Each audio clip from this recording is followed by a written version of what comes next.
Yang terhormat Dewan Juri, yang saya hormati warga SMA Negeri 29 Jakarta, serta penonton, teman-teman seiman dan seperjuangan. Tiada kata yang indah melainkan salam para malaikat kepada para penghuni surga. Assalamualaikum warahmatullahi wabarakatuh. Alhamdulillah. Alhamdulillahirabbil alamin. Wabihi nasta'in wala umuri dunya waddin. Wassalatu wassalamu ala asyrafil anbiya'i wal mursalin wala alihi wa sahbihi ajma'in. Faqad qalallahu ta'ala fil Qur'anil Karim. A'udzubillahi minasyaitonir rajim. Bismillahirrahmanirrahim. Inna sholata kanat alal mu'minina kitaban mawquta. Wa qala Rasulullah sallallahu alaihi wasallam, as-sholatu imaduddin, faman aqamaha faqad aqamatin, wa man habamaha faqad habamaddin. Shadaqallahul azim wa shadaqa rasulun kalim wa nahnu ala zalika minasyahidin wasyafilin walhamdulillahi rabbil alamin. Pertama-tama, marilah kita panjatkan puji syukur kehadirat Allah Subhanahu wa taala, Tuhan yang Maha Rahman, yang Maha Rahim, Tuhan yang Maha Ghafur, yang Maha Pemberi, yang Maha Penyayang, yang telah memberikan kita kesehatan, yang telah memberikan kita kelancaran dalam bernafas dan tegak dalam berdiri, yang telah menyayangi kita sehingga kita dijauhkan dari wabah penyakit yang telah menjangkit bumi pertiwi pada saat ini. Salawat beriringan salam marilah kita panjatkan kepada manusia pilihan yang tidak pernah pilih kasih, manusia besar yang dibesarkan oleh Zat yang Maha Besar, Baginda Nabi Muhammad Sallallahu Alaihi Wasallam. Karena beliaulah yang telah membawa kita dari zaman jahiliyah menuju zaman Islamiyah.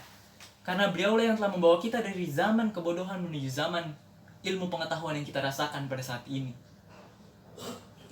Hadirin dan penonton dan dewan juri rahimakumullah.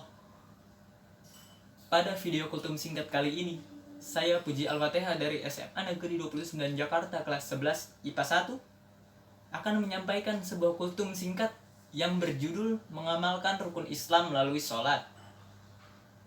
Sebelum saya memulai kultum singkat ini, saya akan menjelaskan bahwasannya yang menyampaikan kultum ini tidak lebih baik daripada penonton sekalian. Yang menyampaikan kultum singkat ini masih sering berbuat dosa, masih sering melalaikan semua kewajiban sebagai umat muslim. Namun yang menyampaikan kultum ini ingin bahwasannya para penonton sekalian setelah menonton video ini akan mengerti bahwasannya rukun Islam dapat diamalkan salah satunya melalui sholat. Hadirin, penonton, dan dewan juri rahimakumullah. Sebelumnya pasti sudah pada tahu kan apa itu rukun Islam. Emangnya apa sih rukun Islam itu?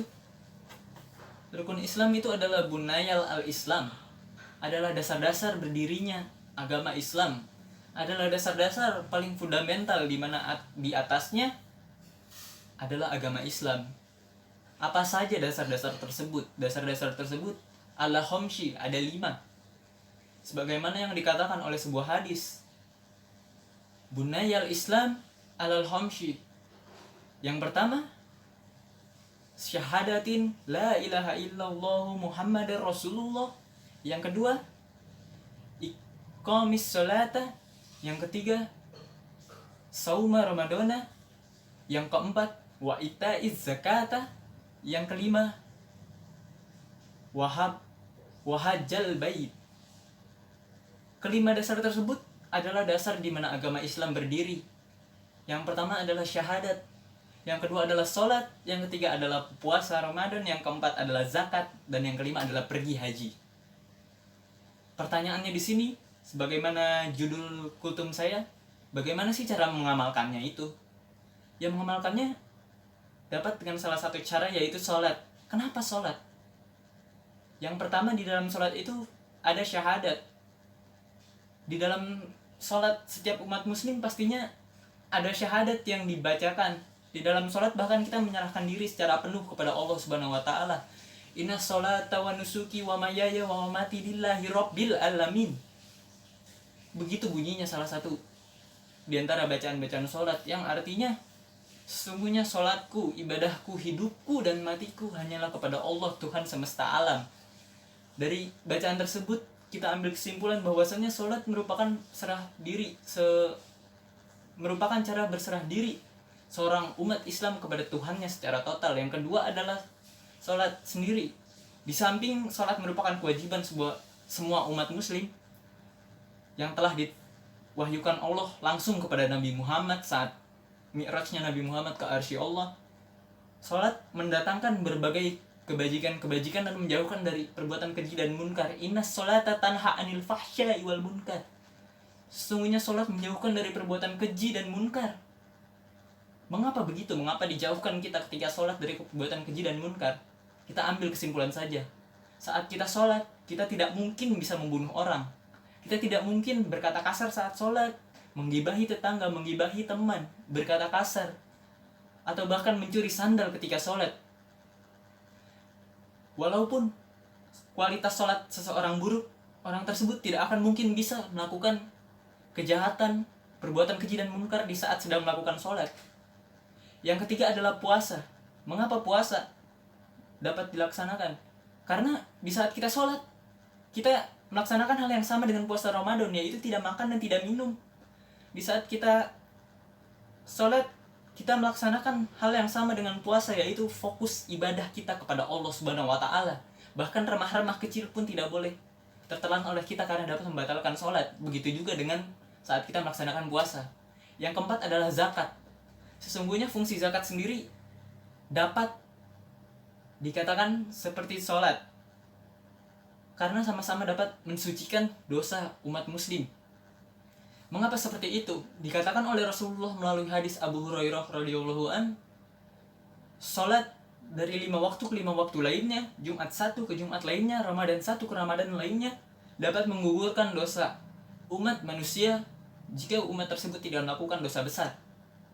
Dari hadis tersebut dapat kita ambil kesimpulan bahwasannya sholat dapat mensucikan umat muslim sama seperti melakukan zakat, yaitu mensucikan dosanya, sama-sama mensucikan dosa. Yang kelima adalah pergi haji. Saat pergi haji, kita menuju Ka'bah, Masjidil Haram tentunya, dengan melaksanakan berbagai rukun.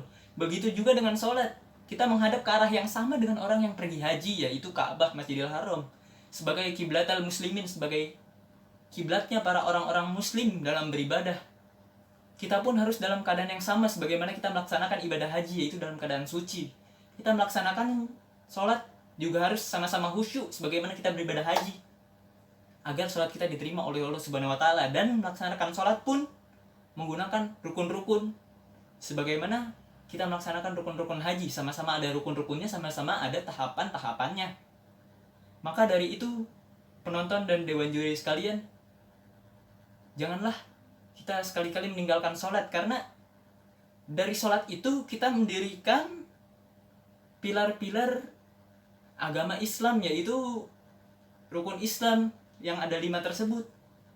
Kita jangan sekali-kali meninggalkan. Nggak apa-apa kita sholat walaupun bacaannya masih trikul, masih kul huwallahu ahad, kul auzu birab binas, ataupun kul auzu birabbil falaq. Nggak apa-apa walaupun bacaannya masih diulang-ulang. Nggak apa-apa kita sholat walaupun masih sering lupa rakaat, masih sering lupa bacaannya, ataupun masih sering sholat di akhir waktu. Nggak apa-apa. Yang penting kita mendirikan tiang agama kita. Yang penting sebagaimana dikatakan oleh semboyan salah satu toko belanja online, yaitu mulai aja dulu, yuk kita mulai sholat. Sekian dari saya, bila ada kesalahan mohon dimaafkan.